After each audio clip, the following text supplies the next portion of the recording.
now. Throw your hands in the air, okay? We hit 130 miles last week. Here's all the volume.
I'm tired. Oh man, welcome back.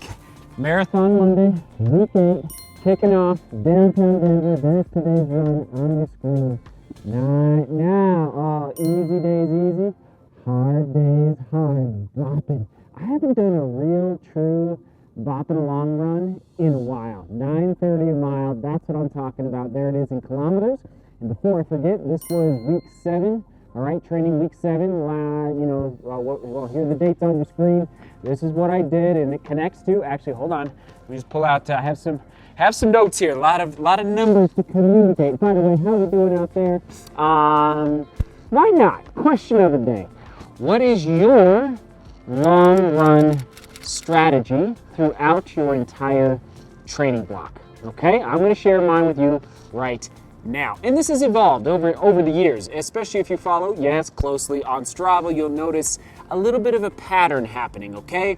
First 4 weeks, by the way, injury prevention was supposed to happen this week. I gotta wait. This is too important. We are now, and sorry if there's loud noises behind me, they're doing some construction work. I got distracted. We are at the top of the roller coaster. We're actually starting to go down now. Throw your hands in the air, okay? We hit 130 miles last week. Here's all the volume throughout the training block, week 1 through 7, okay? This week, 120. That's what I'm talking about. So we're going down the roller coaster, and the legs are ready. I can tell they're ready. Really happy with the decision not to go up to 140 like I did for New York City. Okay. Phase 1 is complete. This is an 18-week training block, 7 weeks done, all right, 11 to go, all right, here we go. And what's crazy, what I have left for Rotterdam is still longer than New York City.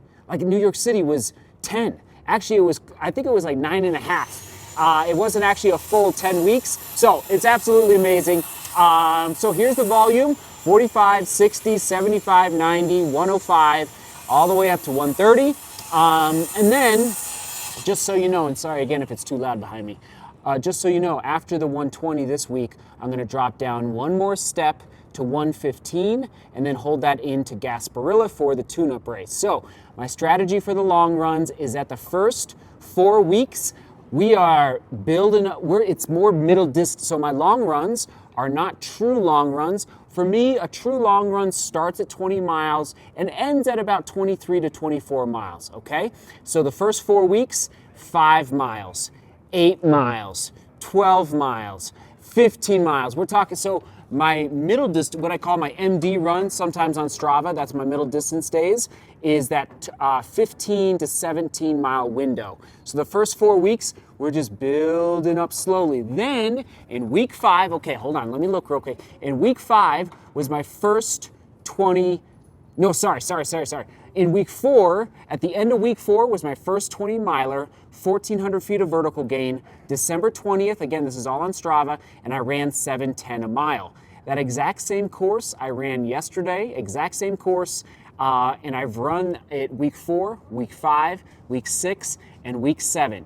Do you see the progression in average pace per mile? Okay, soak it in, same course, all right?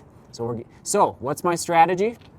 I'm increasing my long run length, and I'm starting to increase my speed, drop my mile average. But now, leading into week 8, what am I gonna do? And I did do, okay, also another point, for me to get ready for a marathon, keep in mind, I'm training for a marathon.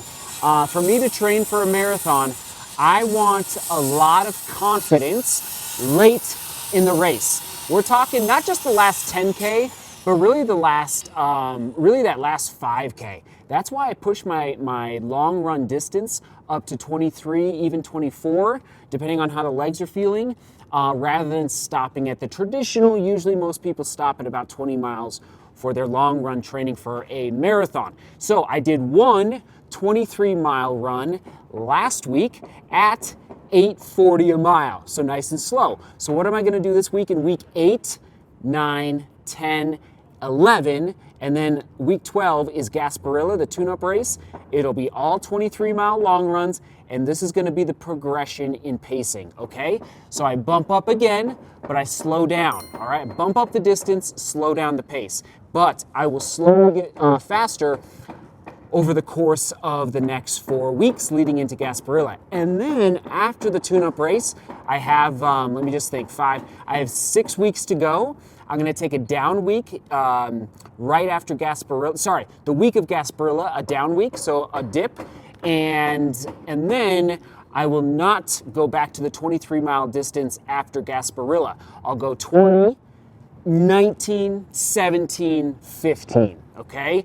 Roughly, right around there, 20, 19, 17, 15, getting, again, progressively faster and shorter distance because it'll be time to rock and roll in Rotterdam. So just to recap really quick, I don't know if I'm being clear here, is that the chop saw behind me is distracting me, is that the distance goes up and slowly the paces drop, is getting faster, and then I hit reset, okay? So I'm entering into phase 2 of long runs for Rotterdam, and then I'm bumping up the distance again to 23, backing off the pace, and then I'll slowly progress down for the next 4 to 5 weeks before Gasparilla. Okay, I should have had a calendar in front of me. Sound good, everybody? That's my marathon training. That's my long run strategy for week 8. And yesterday, I ran 6:08 a mile. I haven't had a long run like that in, I'm gonna say 2 years, where that type of vertical at that type of pace, like I just felt so in control, pretty strong. It was amazing. It was epic, everybody. All right, here we go. Comment of the day. Shout out to James. You get the comment of the day. In 1984, Carlos Lopez won gold in Los Angeles. Carlos Lopes in Los Angeles, an Olympic record time at age 37. Also that year, he broke the world record at 10,000 meters, but finished second in the race. He was pacing his countryman Fernando Mamid, who got the record, running 4 seconds faster than Lopes. Then at age 38, Lopes broke the world record in the marathon, running 2:07:13 at Rotterdam. I didn't know this, James. Thank you. Also at LA, Lorraine Moeller won bronze in the women's marathon at age 37. She also went on to run record times at the masters level. All I gotta say, James, you're giving us hope out there. Keep spreading that hope. That's what it's all about. I'm 36, so there's still hope. And there's still hope for all of you out there, DGR Strong. I hope that made sense. Onward and upward. All right, we're tossing it to the playlist, the Rotterdam Marathon playlist. It's hard. This is week 8. Video 8 going on to that playlist. So go check it out right there, right there, right there. Whew, have a great week, DGR. All right, seek beauty, work hard, and love each other. See you tomorrow.